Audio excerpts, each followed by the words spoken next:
جو تقریب حضور سے صحابہ سے ثابت ہے ضرور کرو ضرور کرو ضرور کرو. ابدو علیہا بالنواجذ، اپنے دانتوں سے پکڑ لو اس کو. اور جو تقریب ثابت نہیں حضور سے اور صحابہ سے، یقیناً یہ کہیں باہر سے آئی ہے. یا تو ہمارا خاندانی پس منظر جو ہے، اکثر تو ہندوؤں سے مسلمان ہوئے. نمبر 1، نکاح مسجد میں. حدیث موجود ہے، ترمذی شریف کی روایت، اعلنوا ھذا النکاح واجعلوہ فی المساجد. نکاح کا اعلان عام کیا کرو، مسجدوں میں منعقد کیا کرو. میں حیران ہوتا ہوں کیوں نہیں علماء کرام نے اس کی طرف توجہ دلائی. عیسائیوں نے آج تک اپنے چرچ کی اور اپنے پادری کی عزت یہ رکھی ہے کہ شہزادے اور شہزادی کی شادی ہوگی وہ بھی پادری چرچ میں آئیں گے. نمبر 2، نکاح کے موقع پر کوئی دعوت طعام نہیں، کوئی ثابت نہیں. دعوت طعام صرف ایک ہے، وہ ولیمہ ہے. اور اس قدر معقول بات ہے، سب باپ اپنے سینوں پر ہاتھ رکھ کر سوچیں اور میری بات سنیں. کیا بیٹی کو گھر سے رخصت کرنے کا وقت جو ہے وہ خوشی کا وقت ہوتا ہے؟ خوشی نہیں ہے وہاں، صرف یہ ہوتا ہے اے سائی آف ریلیف کہ ایک ذمہ داری کا بوجھ تھا، اللہ نے آج پورا کرا دیا، اتروا دیا بوجھ. تو ان سے مرغ پلاؤ کھانا اور متنجن کھانا کوئی معقول بات نہیں ہے. معقول بات کیا ہے؟ لڑکا، اس کا گھر آباد ہوا ہے، وہ ولیمہ کرے. اس پر باقاعدہ احادیث اولبوا ولو بشاۃ، ولیمہ ضرور کرو چاہے ایک ہی بکری ہو تمہارے پاس. ذبح کرو، کاٹو، کھلاؤ گوشت اپنے دوستوں کو، احباب کو.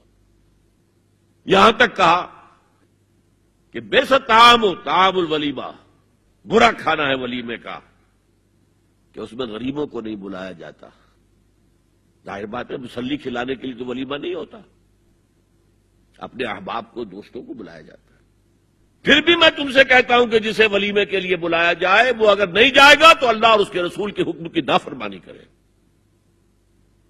تو جس رسول نے اتنی تفصیل سے حکم دیا ہو ایک دعوت کا، وہ دوسری دعوت میں بھی خیر ہوتا میں بیان کرتا. جب نکاح مسجد میں اور کوئی دعوت طعام نہیں تو بارات کا تصور خلاص. بارات کس بلا کا نام ہے؟ قرآن میں تو کوئی ذکر ہی نہیں، عربی میں یہ لفظ ہی نہیں. اجتماع طرفین مسجد میں ہوا، نکاح ہوا. لڑکی کو، حضرت فاطمہ کو رضی اللہ تعالی عنہا، کچھ خواتین جا کر چھوڑ آئی تھی اس حجرے میں جو ایک انصاری صحابی نے حضرت علی کو دیا تھا. ان کا تو کوئی گھر بھی نہیں تھا. کوئی حضرت علی آئے ہوں اور آ کر وداع کرا کے لے کے گئے ہوں. چوتھی چیز، جہیز کا کوئی تصور اسلام میں نہیں. خالص ہندوانہ رسم، خالص ہندوانہ رسم، خالص ہندوانہ رسم. ہندوؤں میں کیوں ہے؟ وہ اس لیے ہے، معقول بات ہے کہ لڑکی کا وراثت میں کوئی حصہ ہی نہیں. وہ تو جب گھر سے نکل رہی ہے وہ دے دلا کے رخصت کر دو. دان دہیج یہ خیرات ہے، لڑکی کا حق کوئی نہیں ہے گھر پر. اسلام میں تو لڑکی وارث ہے. والد فوت ہوں گے، وراثت تقسیم ہوگی. والدہ فوت ہوں گی، کوئی ان کی ہے ملکیت، وہ تقسیم ہوگی. شادی کے موقع پر کوئی جہیز اسلام میں نہیں، قطعاً نہیں. غلطی سے حضرت فاطمہ کے جہیز کو جہیز کہہ دیا گیا. وہ جہیز کیا تھا؟ ایک پیسہ بھی حضور کے اپنی جیب سے نہیں تھا. اس شادی میں خاص بات کیا تھی کہ دولہا کے ولی بھی حضور ہی ہے. اور کون ہے؟ علی کا کون تھا مدینے میں؟ اور دلہن کے والد بھی حضور ہیں. اب حضور پوچھتے ہیں حضرت علی سے، تمہارے پاس مہر دینے کے لیے کچھ ہے؟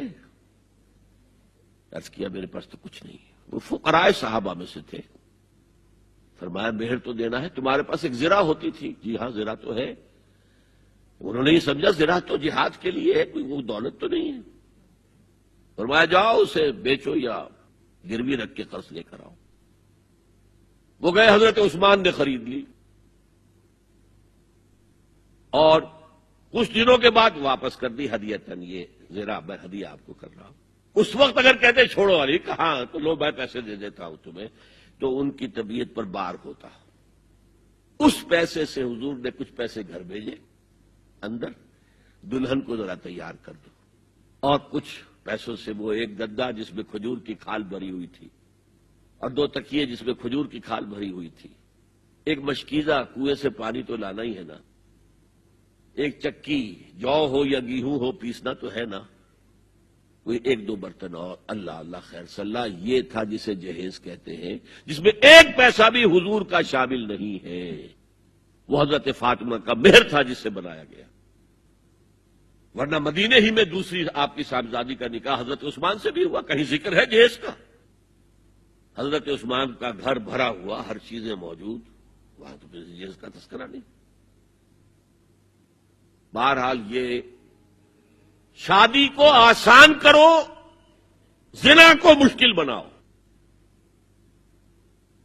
یہاں شادی کے لیے 9 من تیل ہوگا تو رادھا ناچے گی، ورنہ یہ کہ بڑی ہو رہی ہے، عمر ہو رہی ہے، سب کچھ ہو رہا ہے، لیکن کچھ تقاضے تو ہے نا، آخر کچھ تو کرنا ہوتا ہے نا، آخر کچھ نہ کچھ لوگوں کو تو کھانا کھلانا ہی ہوتا ہے نا، بارات تو آخر آئے گی ہی نا، کچھ نہ کچھ تو دینا ہی ہوگا، کچھ جوڑے کپڑے، کچھ یہ۔ اسلام کا فلسفہ جو میں نے 4-5 باتیں آپ کو بتا، فلسفہ یہ ہے کہ لڑکی کے باپ پر 1 پیسے کا بوجھ نہیں، تو لڑکی پال پوس کے تمہارے حوالے کر دیا، اب اور کیا چاہتے ہو تم؟